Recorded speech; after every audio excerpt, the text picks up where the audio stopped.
लोग एक एक करके घर से बाहर निकले। मुखिया और ठकुराइन भी पुजारी के साथ घर से बाहर निकल आए। मुखिया जी, अब हमें तांत्रिक बाबा को खबर कर देनी चाहिए। हाँ पुजारी जी, लेकिन पहले पता तो चले कि निशिर मोलो ने किसी को अपना शिकार बनाया है या फिर वो ऐसे ही चले गए। इस तरह राजमहल में इशिता, मेघना और अनुज तीनों उस दरवाजे की तरफ हैरानी से देख रहे थे जो अभी खुला था। उसके अंदर से काला लबादा पहने कोई बाहर निकला। कौन? वो कुछ और बोला नहीं। उसकी भयानक सांसों को सुनकर ये तीनों डर गए और तभी वो तेज रफ्तार से इनकी तरफ भागा। वो जल्दी महल से बाहर निकलो। इन तीनों का दिल दहल उठा और ये खिड़की की तरफ भागे। वो अभी भी इनके पीछे ही था। अनुज ने पहले इशिता और फिर मेघना को बाहर निकाला। वो अनुज तक पहुंचने ही वाला था कि तभी अनुज भी खिड़की से कूद गया। क्या था वो? चलो अब घर चलते हैं, 2 बज रहे हैं, कहीं पिताजी या माँ जाग ना जाए। ये तीनों अब गांव की तरफ रवाना हो गए। माँ और पिताजी को इस बारे में बिल्कुल नहीं बताना, ठीक है? अरे हम क्यों बताएंगे भला? अनुज तुम यहाँ? हमें तो लगा कि तुम तीनों अपने अपने कमरे में सो रहे हो। इतनी रात में तुम तीनों कहाँ से आ रहे हो? तुम दोनों कहाँ गई थी अनुज के साथ? जी माफ कर दीजिए अंकल, हम दोनों का घूमने का मन हो रहा था। तो दिन में घूमने चले जाते, रात में बिना बताए जाने की क्या जरूरत थी? माफ कीजिए पिताजी, मैं ही इन दोनों को ले गया था। आज गांव में निशिर मोलो आए थे, सभी उनकी आवाज सुनकर ही खौफ में थे। क्या निशिर मोलो? ये निशिर मोलो कौन है? 4 कथई लबादे वाले शख्स जो अपने कंधों पर एक ताबूत उठाए रात के समय गांव में घूमते हैं। उस समय अगर वो किसी को देख लेते हैं या कोई उन्हें एक बार देख लेता है तो वो उसे अपने साथ ले जाते हैं। अनुज, इशिता और मेघना तीनों ही ये सुनकर चौंक पड़े। ये 400 साल पहले की बात है बेटा, हमारे महाराज के समय की बात। लेकिन उस समय किसी तरह उनको रोक दिया गया था, लेकिन अब अचानक वो कैसे जाग उठे, ये तो बात समझ के बाहर है। मुखिया जी, अब कल सुबह ही तांत्रिक महाराज से मिलने के लिए निकलेंगे। फिलहाल सभी लोग अपने अपने घरों को जाएं और निशिर मोलो से सावधान रहें। लेकिन अब सभी के दिल में अजीब सा डर बैठ गया था। इशिता और मेघना भी अपने कमरे में पहुंची। ये तो बहुत बड़ी गड़बड़ हो गई। हम लोग तो यहाँ पर मृत्युंजय अमृत के लिए आए थे और यहाँ तो राजमहल निशिर मोलो पता नहीं क्या क्या सुनने में आ रहा है। लोग अब हमें मृत्युंजय अमृत तक लेकर भी जाएंगे या नहीं? अरे तुझे दिख नहीं रहा यहाँ कितनी प्रॉब्लम है? हम दोनों सुबह यहाँ से जा रहे हैं बस। इतना कहकर मेघना ने आगे कुछ नहीं कहा। आपने बिना सोचे समझे उन दोनों लड़कियों को घर में जगह क्यों दे दी? देखा ना अब क्या हुआ। ठकुराइन, वो लड़कियां तो अनजान है, लेकिन अनुज को तो सब कुछ पता है ना। वो उनको लेकर रात में निकल गया, इसमें हम उनको दोषी नहीं ठहरा सकते। उनको लेकर जाने वाला तो हमारा ही बेटा है ना। सुबह ठकुराइन ने दरवाजे पर दस्तक दी। दोनों उठ जाओ, सुबह हो गई है। कुछ देर बाद फ्रेश होकर इशिता और मेघना दोनों ब्रेकफास्ट टेबल पर पहुंची। आओ बैठो बच्चों, नाश्ता करो। अनुज, आज तुम खेतों पर जाओगे, समझ गए? माँ, मैं खेतों पर जाकर क्या करूँगा? पिताजी, क्या हो गया है माँ को? तभी इशिता बोली, हाँ अनुज, तुम हमको भी खेत घुमा लाओगे? ये सुनकर ठकुराइन इशिता और मेघना की तरफ गुस्से से देखने। तभी अनुज भी खुश होते हुए बोला, हाँ ठीक है, मेघना को भी हमारे खेत काफी पसंद आएंगे।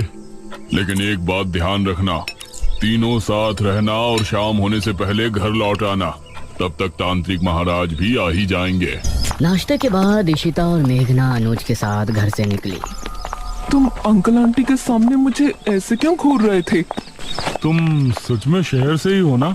शहर की लड़की होती तो अब तक समझ जाती कि मैं उस पर लाइन मार रहा हूँ।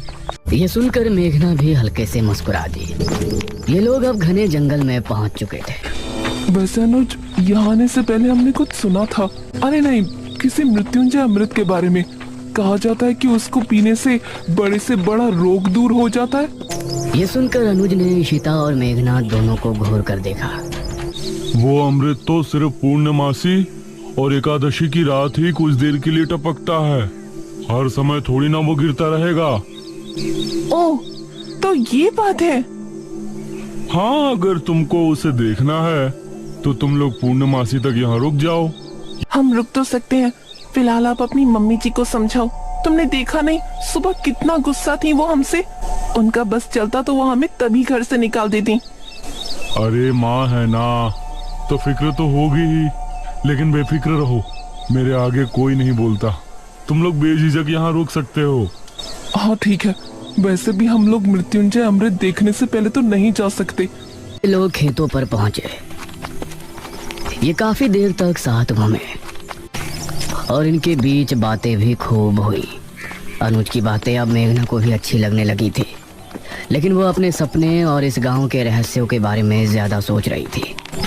शाम होने से पहले ये तीनों गांव वापस पहुंच गए। रात होने वाली है। पुजारी जी अभी तक तांत्रिक महाराज को लेकर नहीं आए। बहुत चिंताजनक बात है। मुखिया, ठाकुराइन और गांव के बहुत से लोग चौक पर इकट्ठे थे। तभी पुजारी अपने साथ एक तांत्रिक को लेकर वहां पहुंचा। आप निशिर मोलो के बारे में सब जानते हैं ना? चिंता ना करें, तांत्रिक महाराज का आशीर्वाद हमारे साथ है। हम आपकी समस्या का निवारण करने की पूरी कोशिश करेंगे। तो बताइए तांत्रिक जी, क्या करना होगा? हम पूरी रात जाग कर एक अनुष्ठान करेंगे जो कि गांव के चौक पर होगा। यह पता लगाएंगे कि निशिर मोलो अचानक कैसे जाग उठे। आप सामग्री तैयार करें।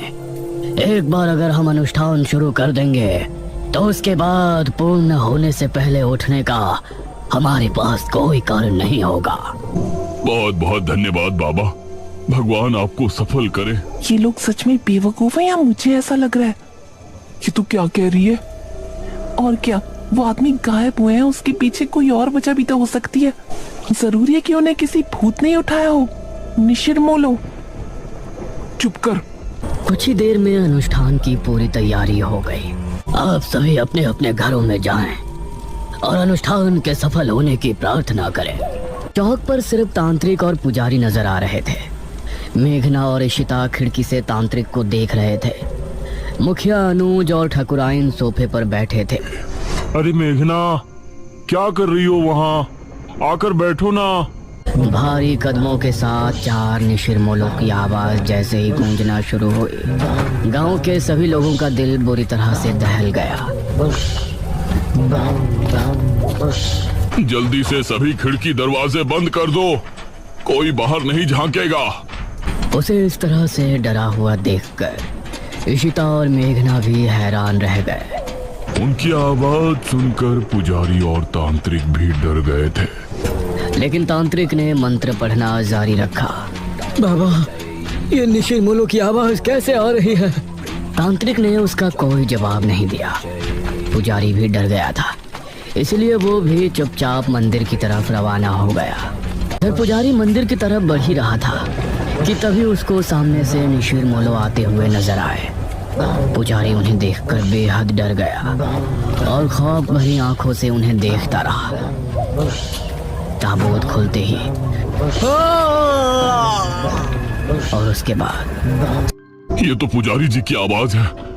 इसका मतलब है निशिर मोलो ने पुजारी जी को भी। पिताजी, उनकी आवाजें तो अभी भी आ रही हैं। हे भगवान, पता नहीं क्या होगा। तांत्रिक बाबा की रक्षा करना। तांत्रिक अभी भी बैठा हुआ अनुष्ठान कर रहा था। उसको सामने से निशिर मोलो आते हुए नजर आए।